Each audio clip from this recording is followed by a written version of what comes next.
So a bit about us. I'm actually a psychologist, but I work in IT, so yeah, that didn't work well. And at Sematex, we have kind of two sides. We have a services side where we do consulting, production, support, and training for Solar and Elasticsearch. And that's where I spend most of my time. But I also fill with our solution called Sematex Cloud, which is like a log management, metrics, traces, that kind of thing, which also has Elasticsearch as one of the backend components. So I stick my nose there at times, and also fiddle with syslog. I have a thing for syslog, if you want to talk about that. Don't. Anyway, don't. And I'm Rafał. I'm an engineer turned consultant. So we turn sides a bit.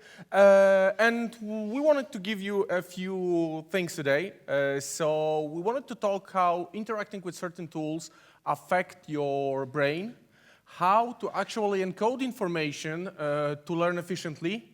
That's not something that we know, and we wanted to share that knowledge. We wanted to also tell you how to interact with people and how the interaction with people actually changes and affects the daily routine, and not only. And finally, what is the proposed daily structure that you should go for in order to have the most out of your day and to not like feel stressed at least that much. Right, so let's start with observability. And this is, of course, like our interpretation based on studies, so, you know, your mileage may vary, just kind of a disclaimer overall. What I would think about observability is that it enables two things that are pretty important for our brain, certainty and autonomy. So certainty has to do with the fact that we're kind of pattern-driven animals. We want things to be predictable. If something goes down at 7 p.m. every day, it's better than if it crashes randomly. If we know why it crashes, it's even better. Okay? Because if we don't, you know, we get stressed up. We get a lot of brain activity in our amygdala, which is the thing that kind of senses whether there's stress in the environment. And therefore, we don't have enough kind of resources to think. So if we monitor things, we're going to be more productive, not only because we can actually solve the problems, but also because we can focus better. And autonomy, of course, if we understand what's going on with the application, and if it crashes, then we have some insight onto why, and we can go and fill things. So autonomy, of course, is also enabled by company culture. But in general, it's important, even if we're kind of stressed out, if we have a sense that we can control what stresses us, things are better. And I have here, done many studies about this, but the one that sticks with me has actually been done on rats.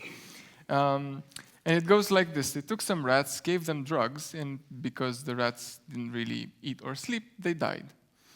So then they take a second group of rats, and they let them take the same drugs, but by them activating a lever.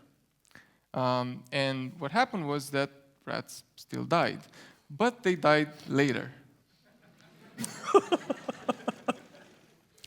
So if you weren't here since the beginning, the gist of it is monitor your stuff, you will live a happier, longer life.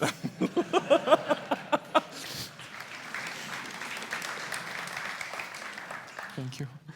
Now about alerts. And here I want to talk about context switching.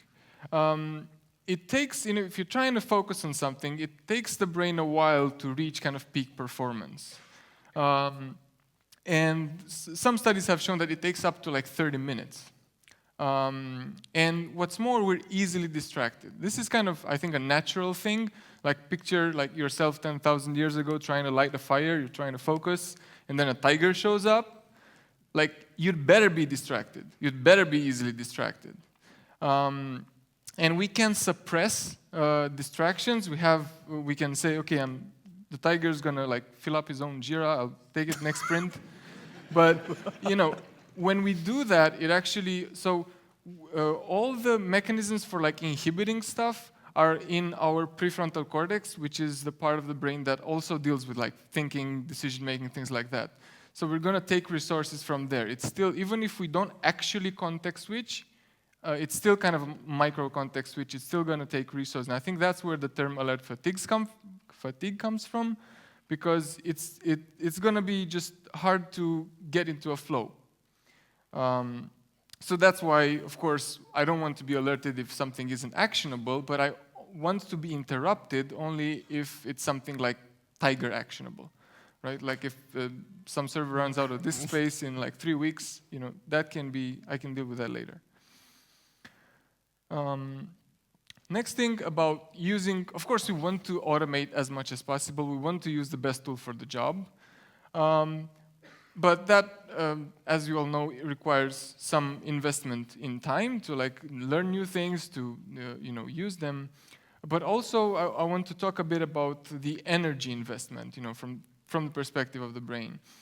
So the thing about when we first start like doing something, we need to think about every little bit, like think about learning how to drive, or like generally every new thing. So we use our CPU a lot, right? Like our prefrontal cortex. And the CPU, our CPU is actually very, very slow. Like some have attempted to measure different parts of that. First of all, we are single-threaded. We can't really multitask. Then we can only really think about, like consciously think about 3 or 4 things at once. And if we want to pull more stuff from memory, some have actually tried to measure our like read-write throughput to memory, and it's something between 10 or 20 kilobytes per second. So we're actually very slow when we don't know things. When we start learning things, that's when we have like our other neural pathways. We can involve other parts of the brain, whether we visualize stuff or we just like instinctively write some commands, or know places where to click.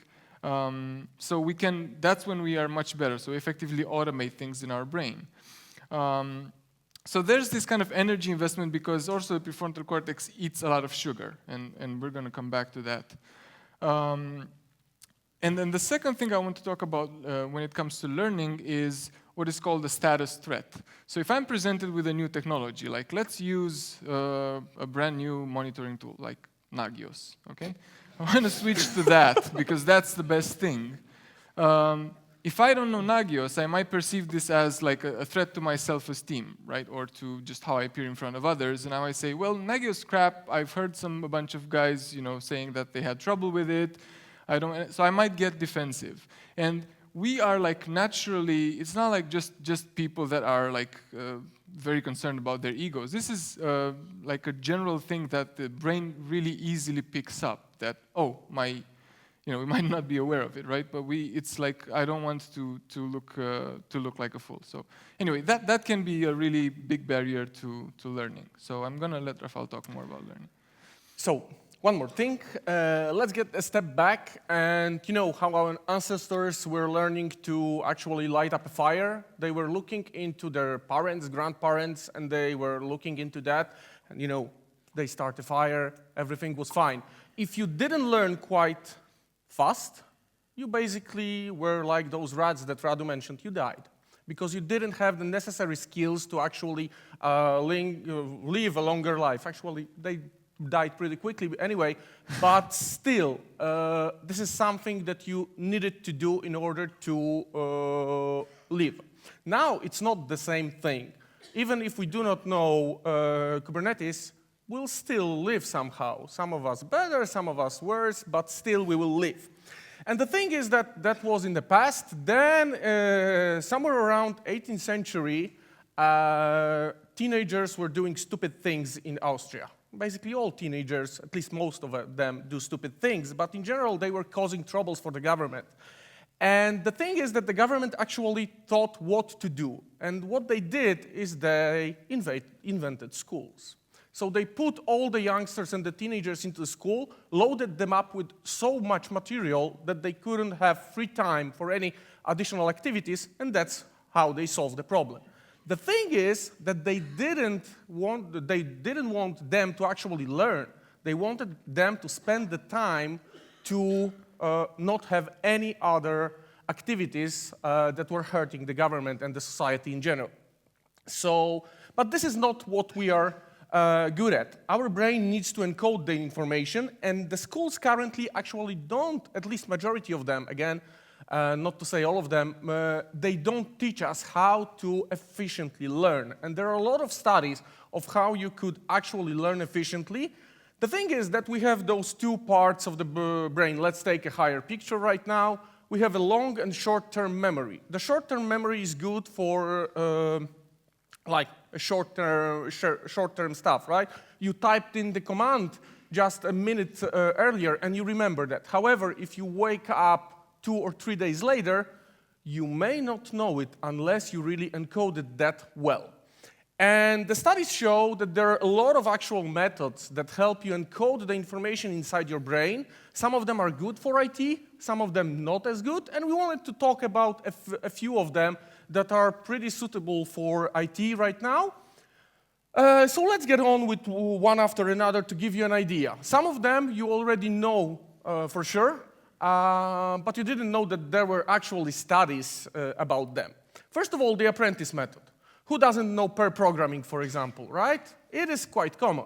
So the idea is to put 2 people or even more, one group more experienced, let's stick to those 2, one more experienced and one less experienced, so that the less experienced person can gain the knowledge faster. Basically, the more experienced person shows, talks, and so on, and the less experienced person gain knowledge faster. It is said that the knowledge gain is about 30 to 50% faster when gave by a tutor of some kind. For example, your colleague at work or you being the person sharing the knowledge. The key thing is that the actual experienced person also gains knowledge because they share a different kind of views around the problem or for example, the code or the infrastructure part or anything like that. Of course, it takes time. So those two people need to sit on the same problem and spend the time instead of working on the different parts of the environment, on the system or the code. So that's the con of that method.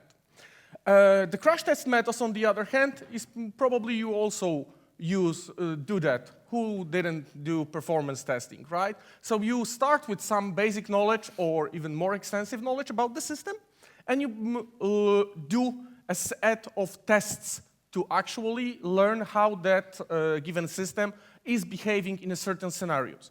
You learn the bad and the good points about the system, you know its limits and so on, and that way you encode that information inside your brain, so you'll, as your experience. New neural pathways are developed by your brain, and that way you can actually, you don't need to do the same test on a similar environment once that is in your brain. What's more, you will be able to, like, as a consultant, for example, for us, you know that experience stuff that, okay, we come in and we say, okay, we see some parts will not work because of that, that, and that. That comes with experience, and that's when the crash test method are helpful. The bad side about them is that you need that basic knowledge. Otherwise, the conclusions that you will get out of that performance test that you do, for example, may be misleading. So that's something that you need to remember. Oh, come on. Denser method. So one of those things that you imagine you are taking a book about managing Unix systems, 1,200 pages, you go from top to bottom, you close it up, and you start managing your Unix systems. I guess, at least for me, I won't remember 95% of what I read. So the key point here, and actually the studies show that most of us will not remember 90% of the things. The best ones tend to forget 70%. So 30% only stays in the brain. So the key point here is to actually take the piece of knowledge and go step by step. Take the piece of knowledge, start practicing. Another piece, and start practicing. So just like a dancer, right? You learn a step, then you practice it. You learn another step, then you practice it. And then you combine that into a more extensive knowledge, taking more harder stuff on yourself. That way, again, neural pathways can be developed inside your long-term memory, and you can automatically use that stuff eventually when you learn it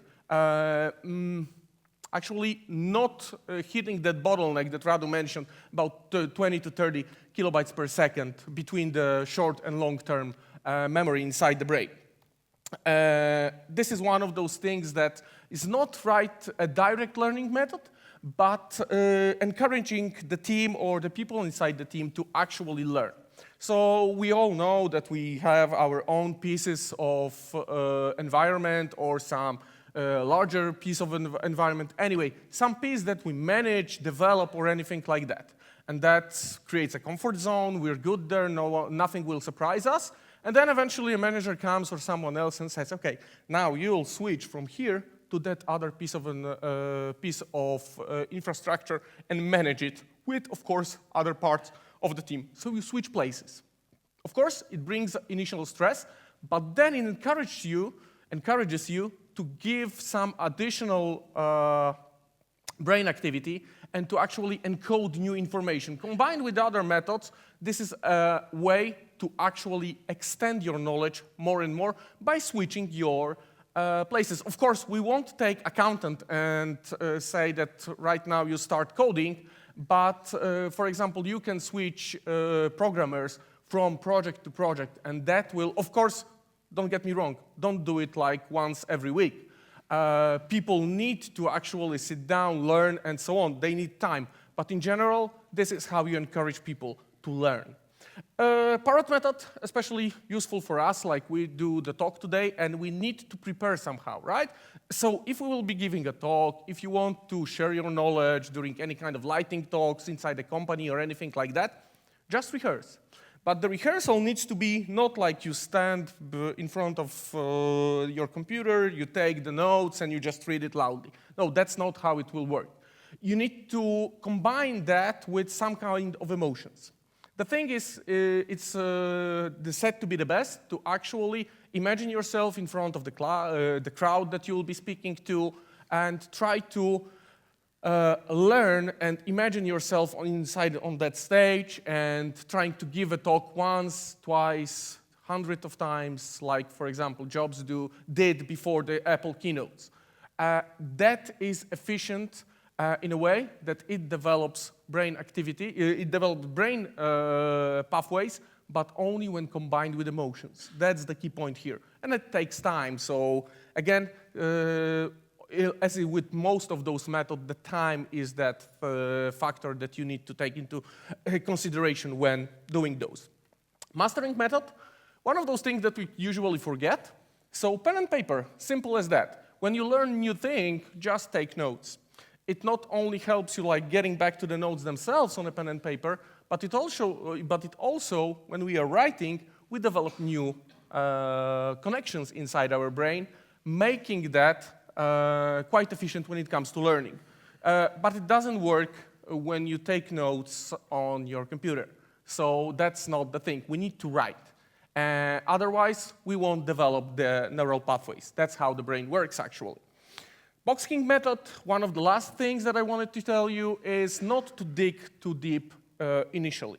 So if you're, again, getting back to this Unix systems example, if you would start by tweaking kernel and you wouldn't know anything about the Unix systems, then you would probably not learn much. So start tweaking kernel and not knowing about how to create new user or set up networking is not much of a learning method. So instead, take a step, learn the basics, go further. It's like with why the good books about, for example, programming and so on, start with Hello World.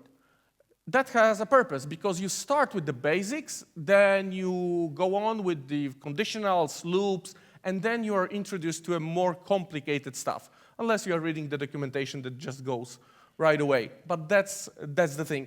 And finally, tutor method. No, I'm not sure how you think about it, what you think about it, but for example, for me, it's very effective to, once I learn something, or I try to learn something, I try to be a tutor for myself, and when I learned a part of the information, I try to explain it to myself, like I would be giving a talk, a lesson, or a lecture. That way, not only I can see where the gaps in my knowledge that I just learned are, but I also develop the neural pathways again because of how the brain works and how that can be combined to the actual learning thing. All right, so meetings. There are obviously some downsides. One of which is context switching. So if you have meetings throughout the day, it's obviously going to be harder to get into a flow where you do other things. Then it can also become a status threat. If there's someone that's constantly telling you what to do, then you may get defensive, or we might think that things are boring. But there are also upsides. It depends on what kind of meetings, and I'll try to cover a bunch of categories here. So if I'm meeting someone new, let's say I have a new client, it's going to be better if I meet that person in person, or at least have a video call, because when you meet someone new, because we're this kind of like pattern-driven animals, we want to know upfront, whether that person is a friend or a foe. That's why we say first impression matters. And the default is foe. If we don't get positive stuff from that other person, we might think that that person is unfriendly. And if we can see the facial expressions of that person, that's when we can get a more accurate assessment, let's say. Then, of course, Rafał talked about pair programming. Solving problems together has been proven to be more efficient if we collaborate. And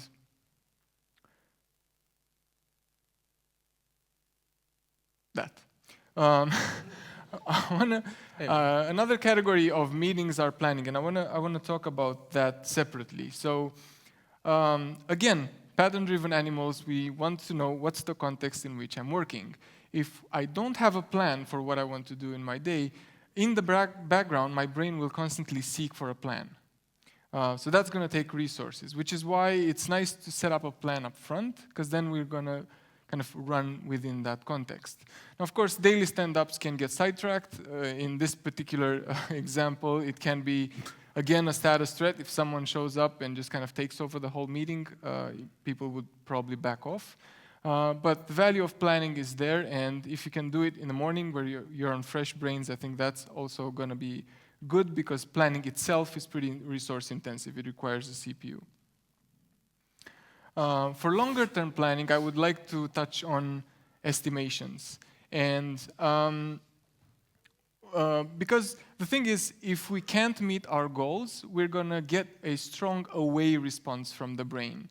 So it's going to be like this stress response where we just basically want to back off from that task. We want to kind of fight-flight it. We're going to procrastinate next and things like that.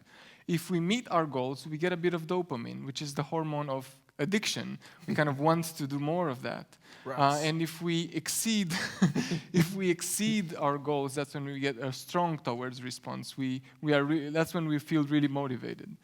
So I think it's important that estimations are conservative, and that's why it also pays off to break a bigger item into smaller items. Provided that you can meet the goals, you can get the ball running faster.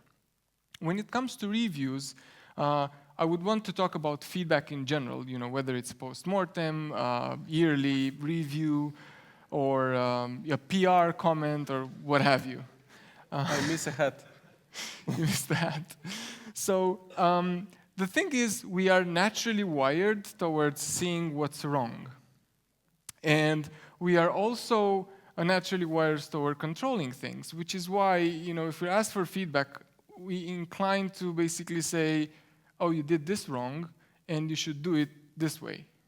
And then we realize that's impolite, and we wrap it up in this constructive feedback. And this is, I think, the reason. And this obviously creates a status threat, invites the other for like a status threat. And it's really easily picked up by the brain, and that's, I think, the main reason why constructive feedback often doesn't work. People just don't take that kind of advice. And it's also probably why micromanagement is so bad, because it has been proven that even the simple presence of someone with a perceived higher status is actually going to lower your ability to focus. It's going to move more of the activity into your kind of fight-flight mechanism and off of your CPU. So what works better? I think it's going to be obviously more difficult, but like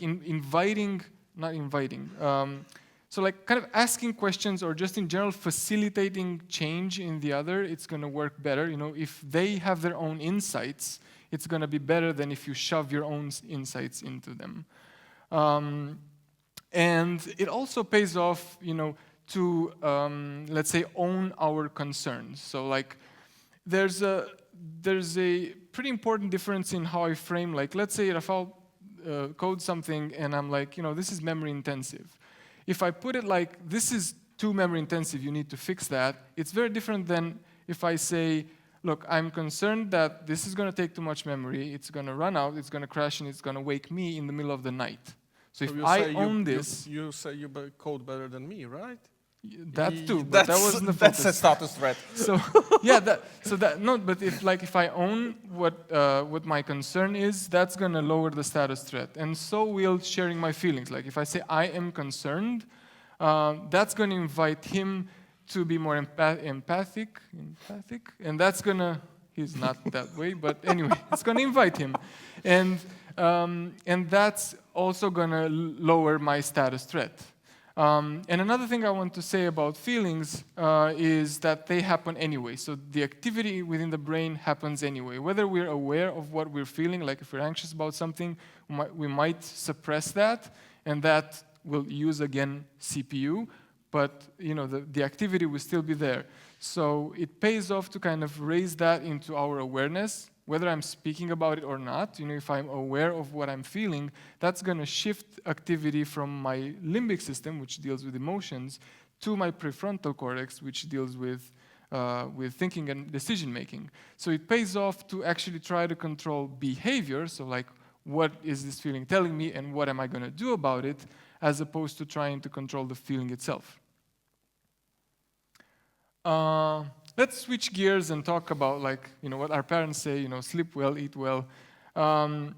If we're not sleeping enough, our amygdala, which is like our stress receptor, is literally going to grow. It's going to be larger in the morning after you had not such a good sleep. And also our brain eats a lot of sugar, and overall in terms of energy,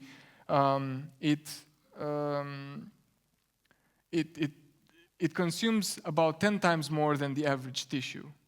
So those two things combined sort of gives us a typical pattern of when we are or aren't as productive, as able to focus, not necessarily as productive.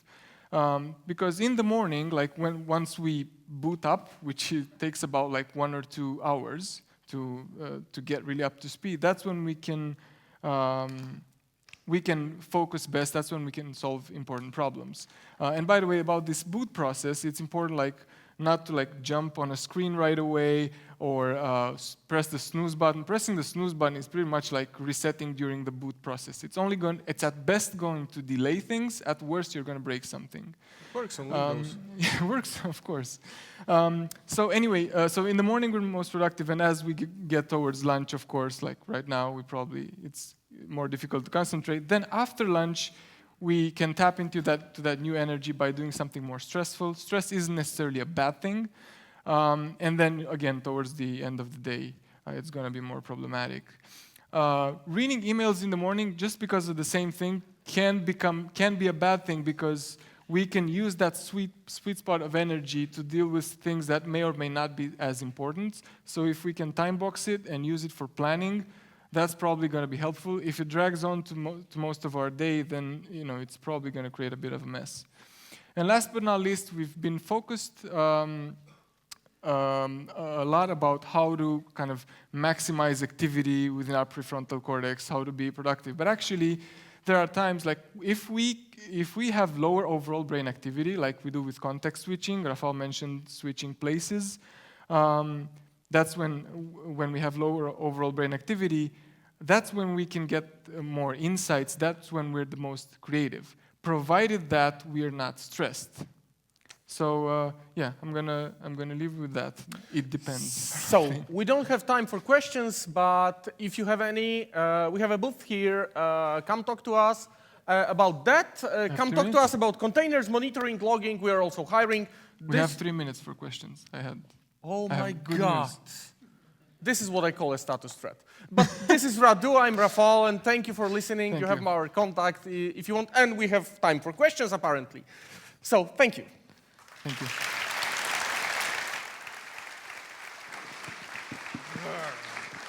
Tiger. Sorry. Any questions? One in the middle. Yep.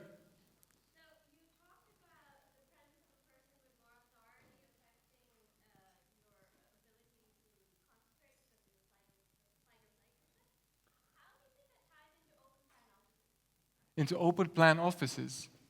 So the question was, we talked about how the presence of someone with perceived higher authority interferes with our ability to focus, and how does that tie with open plan offices? I don't know, I guess it's up to interpretation. If it's more likely that someone with higher status will just come up your back and look at how you're coding, then I think that's going to be a bad pattern, I would assume. I'm not sure if that answers your question, though.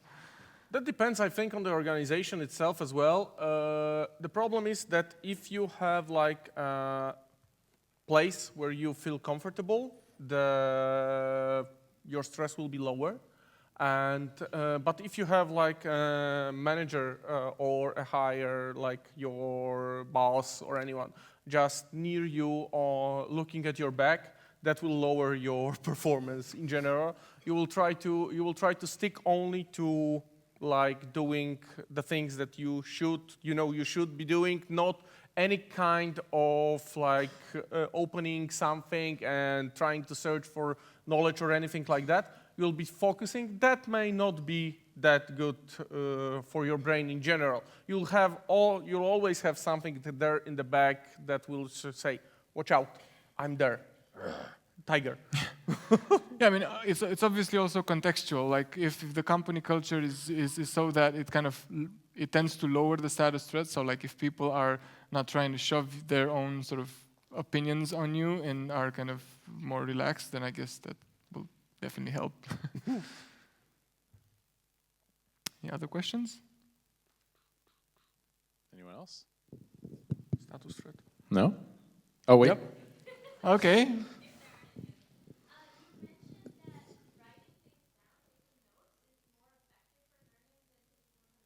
Yeah. Yes. I can look them up and hit me on Twitter or email, and I'll because the thing is, it's about like our fine motor skills that are involved when you write, which are different than when you type.